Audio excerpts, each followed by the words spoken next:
Good morning everyone. हमने पिछली कक्षा में स्पेक्ट्रोस्कोपी की बात की थी। स्पेक्ट्रोस्कोपी को पढ़ते हुए हम अवशोषण नियम को पढ़ चुके थे। अवशोषण नियम के बाद हम बात करते हैं अब बेसिकली हम यूवी स्पेक्ट्रोस्कोपी को स्टार्ट कर रहे हैं कि यूवी स्पेक्ट्रोस्कोपी होती क्या है और कैसे वर्क करती है, उसकी बात हम करें। तो देखिए यूवी स्पेक्ट्रोस्कोपी एक अवशोषण स्पेक्ट्रोस्कोपी कैसी है।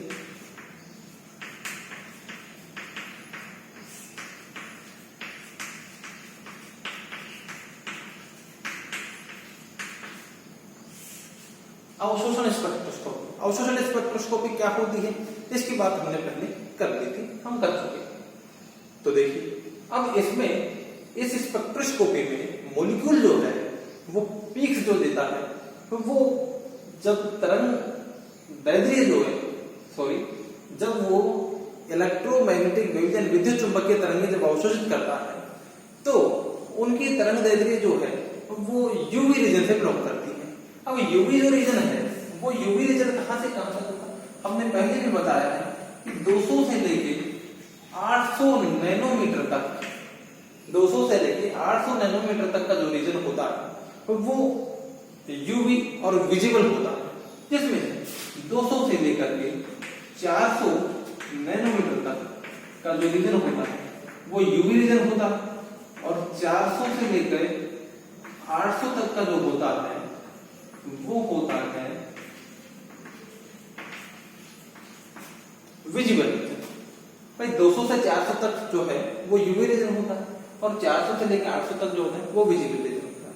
अगर कोई भी मॉलिक्यूल 200 से लेकर 800 तक यानी यूवी और विजिबल दोनों रीजन दोनों क्षेत्रों में अगर तरंग दैर्ध्य का अवशोषण करता है, इस क्षेत्र की तरंग दैर्ध्य का अवशोषण करता है तो वो यूवी स्पेक्ट्रम दर्शाता है। यूवी स्पेक्ट्रोस्कोपी के द्वारा उसकी संरचना को आइडेंटिफाई किया जा सकता है। तो चलिए आगे देखते हैं।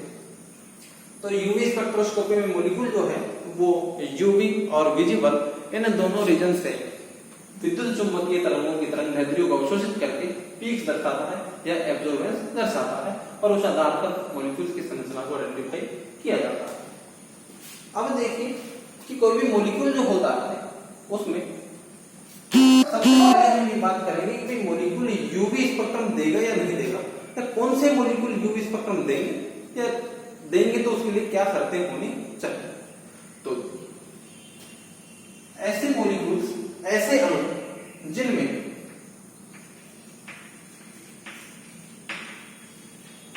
बहुबंध होता है, बहुबंध का मतलब हो गया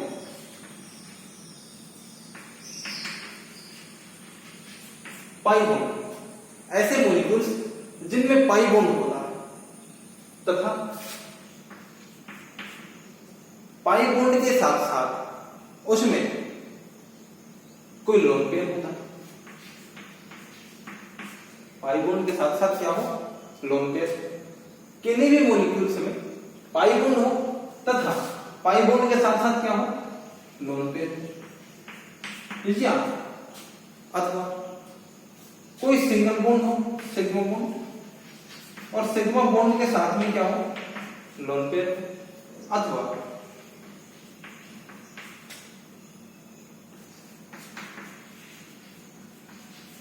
पाई बॉन्ड अकेला ही है। वही मॉलिक्यूल में तीन तरह की कंडीशंस में जो है वो मॉलिक्यूल जो है वो यूवी स्पेक्ट्रम दर्शाएगा, यूवी स्पेक्ट्रम देगा। उसके लिए कंडीशंस ये है कि वे मॉलिक्यूल में पाई बॉन्ड होना चाहिए। पाई बॉन्ड के साथ अकेला पाई बॉन्ड है तो भी यूवी स्पेक्ट्रोस्कोपी दर्शाएगा, यूवी स्पेक्ट्रम देगा। अगर पाई बॉन्ड के साथ साथ लोन पेयर है तो भी देगा। अगर पाई बॉन्ड नहीं है तो कोई बात नहीं, सिग्मा बॉन्ड है तो सिग्मा बॉन्ड के साथ अगर लोन पेयर है तो भी वो यूवी स्पेक्ट्रम दर्शाएगा। अगर कोई मॉलिक्यूल ऐसा है जिसमें केवल सिग्मा बॉन्ड ही है, इन सारे बॉन्ड एक कार्बन है, तो भी वो यूवी स्पेक्ट्रोस्कोपी दर्शाता है। लेकिन वो जो विद्युत चुंबकीय तरंगें जो अवशोषित करता है उनकी तरंग दैर्ध्य इस क्षेत्र में नहीं होती है, 200 से 800 नैनोमीटर में नहीं होती है, बल्कि उनकी तरंग दैर्ध्य जो है वो 200 से कम नैनोमीटर की अवशोषित होती है। चलिए आगे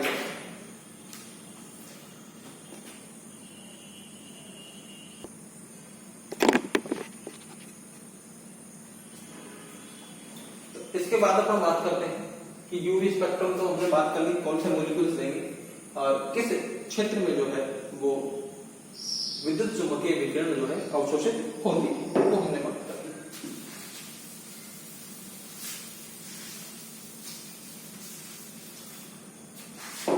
अब है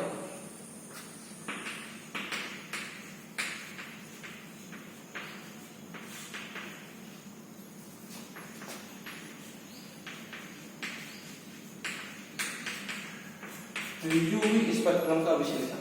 देखिए, जब यूवी स्पेक्ट्रम हमको प्राप्त होता है तो एक ग्राफ के रूप में प्राप्त होता है। हम पहले बात कर चुके हैं कि रिकॉर्डर जो है उसको रिकॉर्ड करके हमको एक चित्र प्राप्त करके देता है और वो चित्र कुछ इस तरह का होता है। देखिए, माना कि ये हमको एक स्पेक्ट्रम जो है प्राप्त हो गया। स्पेक्ट्रम जो होता है वो एब्जॉर्बेंस ए अवशोषणांक और लैम्डा जो तरंग जो है उसका तरंग दैर्ध्य और अवशोषणांक के बीच में ग्राफ होता है। तो जिस तरंग दैर्ध्य पे जो है ये मैक्सिमा है। देखिए ये जो इस स्पेक्ट्रम में, इस चित्र में, इस ग्राफ में जो ये हमको ये ऊंचाइयां जो दिख रही हैं, सबसे ऊंचे भाग जो दिख रहे हैं, इनको हम मैक्सिमा कहते हैं। क्या कहते हैं? मैक्सिमा कहते हैं। तो ये मैक्सिमा जो हमको प्राप्त हो रहे हैं, ये मैक्सिमा। अब ये मैक्सिमा जिस भी तरंग दैर्ध्य पे प्राप्त हो रहा है तो वो तरंग दैर्ध्य ये होगी कि भाई इस तरंग दैर्ध्य पर ये जो है एब्जॉर्बेंस सबसे ज्यादा, अवशोषण इस तरंग दैर्ध्य पर अवशोषण सबसे ज्यादा। ये अवशोषण इस तरंग दैर्ध्य के लिए है, भाई ये अवशोषण इस तरंग दैर्ध्य के लिए, क्योंकि इधर ऐसे तरंग दैर्ध्य बढ़ता जा रहा है। तो ये जो अवशोषण है ये इस कोरस्पोंडिंग इस बिंदु की तरंग दैर्ध्य के लिए, ये इस तरंग दैर्ध्य के लिए। तो ये जो एब्जॉर्बेंस है, जो मैक्सिमम है, वो जिस तरंग दैर्ध्य के लिए होता है उस तरंग दैर्ध्य को लैम्डा मैक्स कहते हैं। क्या कहते हैं? Lambda max. यानी जिस तरंग दैर्ध्य पर हमको अधिकतम अवशोषण दिखाई देता है उसको क्या कहते हैं? लैम्डा मैक्स कहते हैं। अब देखिए, ये भी लैम्डा मैक्स है, ये भी क्या है? लैम्डा मैक्स है, क्योंकि यहां पर भी जो है हमको अवशोषण दिखाई दे रहा है।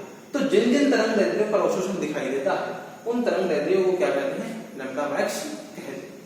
तो एक यूवी स्पेक्ट्रम जो होता है उसका विश्लेषण इस तरह से होता है कि ये एब्जॉर्प्शन और तरंग दैर्ध्य के बीच में आरेख होता है, ग्राफ होता है। उस ग्राफ में अधिकतम तरंग एब्जॉर्बेंस जो होती है उनके कोरस्पोंडिंग लैम्डा मैक्स कह देते हैं। और यही जो है ये लैम्डा मैक्स की जो है यूवी स्पेक्ट्रम में पीक कहलाती है, यानी कि सिग्नल कहलाता है कि ये इतने पे सिग्नल आ रहा है। ये लैम्डा मैक्स, यही इंपॉर्टेंट है।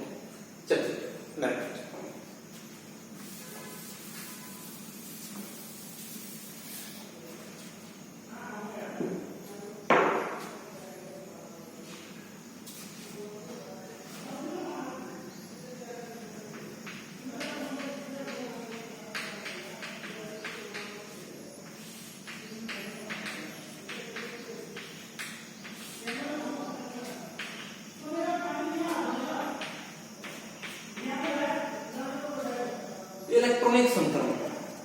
इलेक्ट्रॉनिक संक्रमण क्या? देखिए, यूवी स्पेक्ट्रोस्कोपी में जो अणु होता है, अणु को हम क्या देते हैं?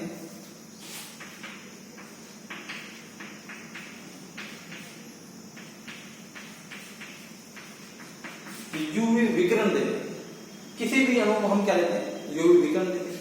अब जो यूवी विकिरण होती है, अल्ट्रावायलेट विकिरण जो होती है, पराबैंगनी जो विकिरण होती है, ये पराबैंगनी विकिरण उच्च ऊर्जा की होती है। उच्च ऊर्जा के होने के कारण ये जब अणु को अवशोषित करता है, अणु जो है अल्ट्रावायलेट या पराबैंगनी विकिरणों को अवशोषित करता है, तो इस अणु के इलेक्ट्रॉन जो है वो उत्तेजित हो जाते हैं। उत्तेजित होकर के ऊपर वाले ऊर्जा स्तर में चले जाते हैं। माना कि ये दो ऊर्जा स्तर है, ये E1 और ये क्या है? E2 है। यहाँ पर इस E1 में दो इलेक्ट्रॉन उपस्थित थे। माना कि किसी अणु में दो ऊर्जा स्तर है, E1 और E2। इस E1 में दो इलेक्ट्रॉन थे। जैसे ही इसको पराबैंगनी विकिरण दी, वैसे ही ये पराबैंगनी विकिरणों को अवशोषित करता है। अवशोषित करने के पश्चात ये इलेक्ट्रॉन उत्तेजित होकर के कहां पहुंच जाता है? यहाँ पहुंच जाता है। उत्तेजित होकर कहां पहुंच जाएगा? यहाँ पहुंच जाएगा। यानी कि इलेक्ट्रॉन जो है निम्न ऊर्जा स्तर से उच्च ऊर्जा स्तर में चला जाता है। तो यही इलेक्ट्रॉन का निम्न ऊर्जा स्तर से उच्च ऊर्जा स्तर में जाना ये इलेक्ट्रॉनिक संक्रमण कहलाता है। क्या कहलाता है?